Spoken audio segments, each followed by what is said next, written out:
पोखरण की रेत उस दिन कुछ और ही सुनहरी लग रही थी। पूरे राज्य में खुशियों की लहर दौड़ रही थी। महल को फूलों से सजाया गया था और गली गली में दीपों की कतारें टिमटिमा रही थीं। महल के अंदर पवित्र हवन कुंड की अग्नि प्रज्वलित थी। राजपुरोहित जी वेद मंत्रों का उच्चारण करते हुए हवन में आहुति दे रहे थे। वातावरण गूंज रहा था। ओम ऐं क्लीम रामाय नमः। राजा अजमल जी और रानी मैनादे दोनों भाव विभोर होकर सिंहासन के पास पालने में बैठे अपने 2 पुत्रों को निहार रहे थे। आज का दिन था नामकरण संस्कार का। बड़े पुत्र का नाम रखा गया विरमदेव। छोटे पुत्र को मिला एक दिव्य नाम रामदेव। नाम सुनते ही पूरे राजप्रासाद में शंखध्वनि और नगाड़ों की गूंज उठी।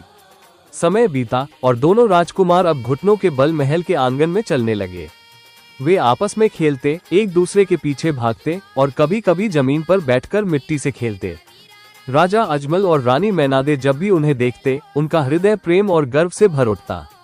ये हमारे वंश के दीप है, अजमल जी कहा करते, और इनमें से एक तो प्रकाश पुंज बनकर संसार को आलोकित करेगा, मैनादे मां मंद मुस्कान से कहती। एक दिन रानी मैनादे रसोई में चूल्हे पर दूध चढ़ाकर रामदेव को अपनी गोद में लेकर बैठी। रामदेव की भोली शांत आंखें ऐसी मोहक थीं कि रानी उनकी सूरत में खो गई। दूध उबलने लगा। दूध चूल्हे से बाहर बह रहा था। वे घबराईं, हे ठाकुर जी, रामदेव को कैसे छोड़ूं और दूध को कैसे बचाऊं? जैसे ही ये विचार उनके मन में आया, रामदेव ने अपनी नन्ही हथेली रसोई की ओर बढ़ाई।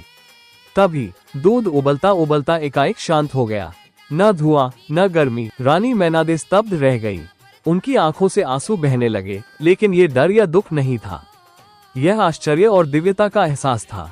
उन्होंने रामदेव को सीने से लगाते हुए कहा, तू साधारण नहीं, तू अवतारी है, तू हमारे लिए ईश्वर का वरदान है।